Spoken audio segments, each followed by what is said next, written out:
But we begin with our big story. Let's just start here with the basics. Former President Donald Trump has 4 pending criminal cases.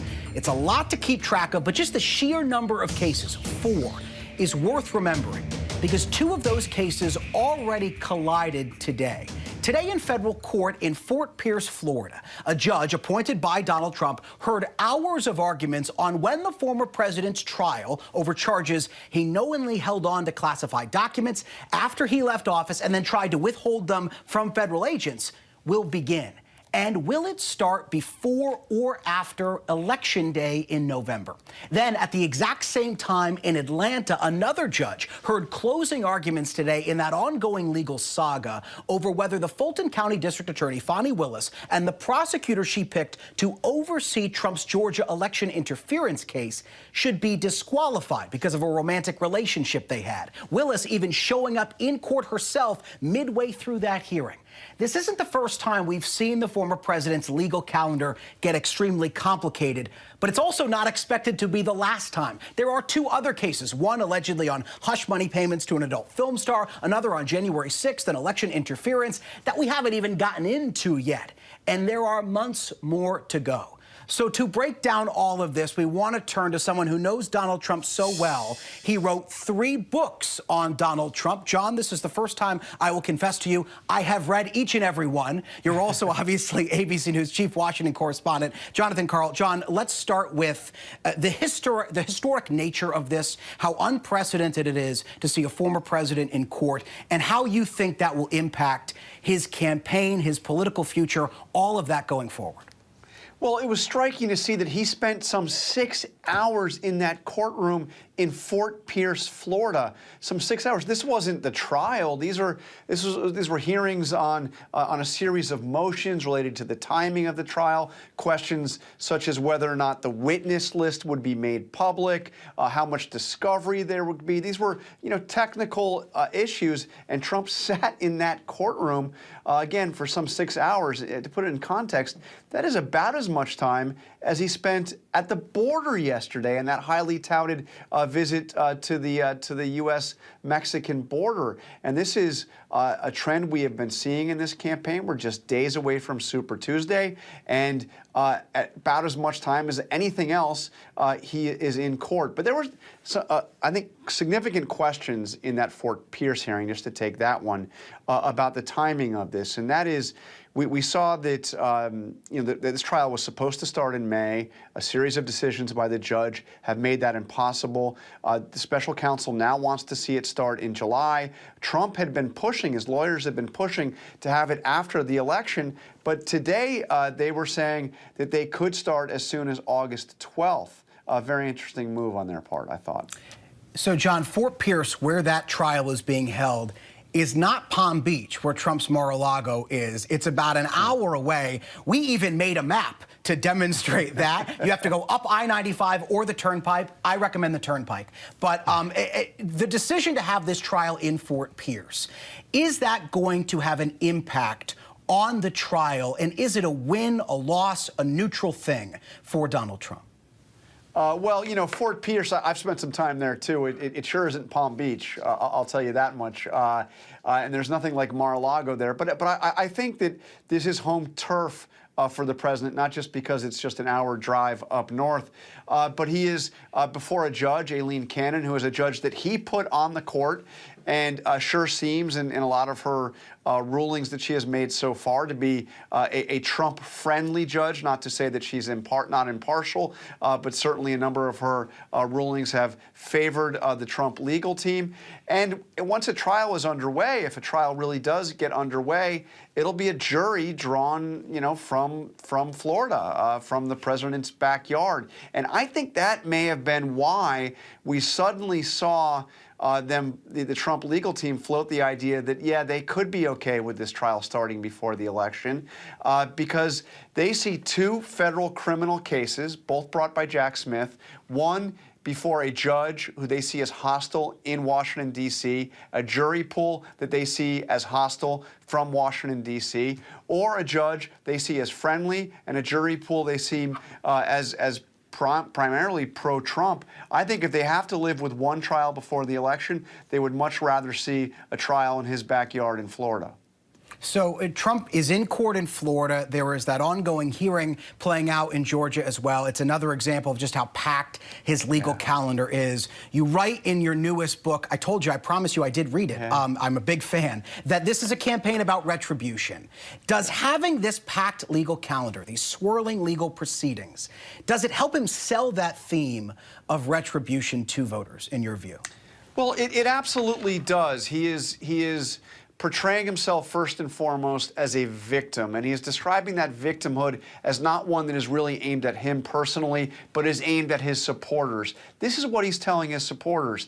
Them, the deep state, all those, you know, government bureaucrats, all the Democrats and the rhinos, they are coming after you, and I'm standing in the way. That's why they're prosecuting me. We're going to get back at them. We're going to get our retribution. We're going to get our revenge if I win in November.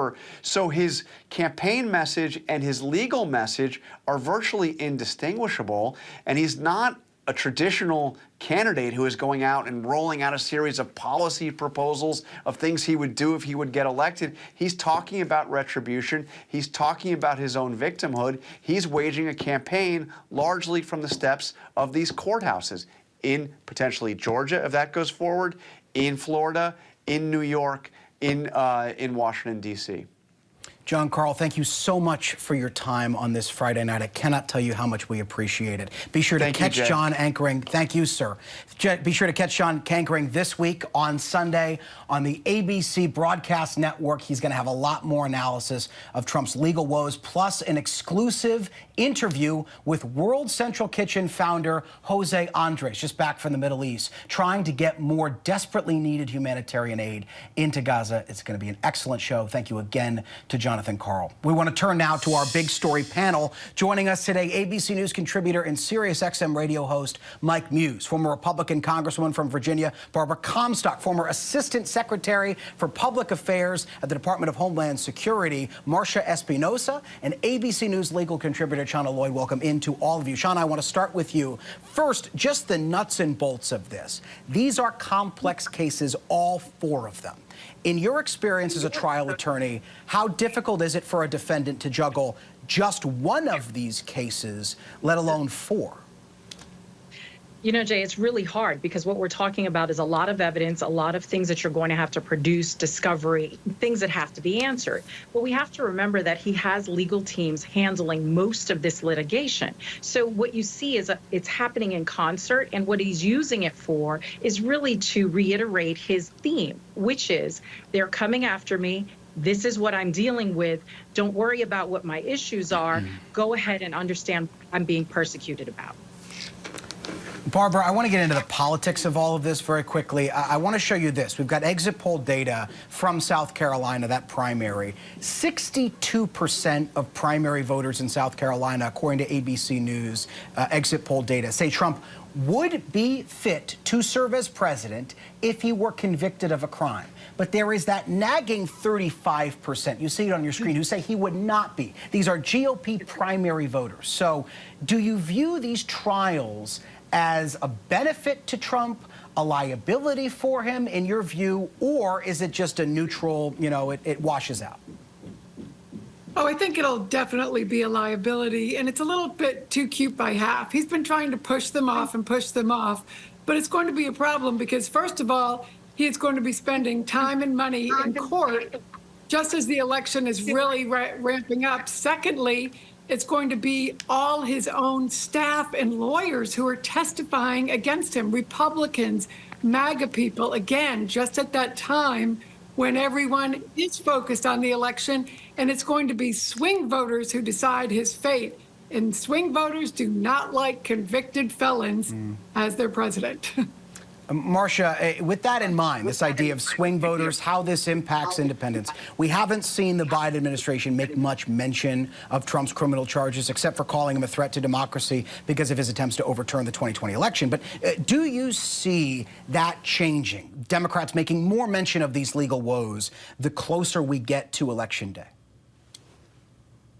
Yeah, I think most Americans are just confused about this whole process. There's so many court cases. Trump has over 90 felony charges against him, and it's possible he could be the first convicted felon in U.S. history to represent a major party. So it's concerning, and I think that Democrats will start calling it out, especially as we see these court cases be postponed. It's important to Americans to have all the facts before they go to the polls. So some of these should be moved up. I think today's the only day I've ever agreed with Nikki Haley when she said, let's get this out of the way before we go to the polls.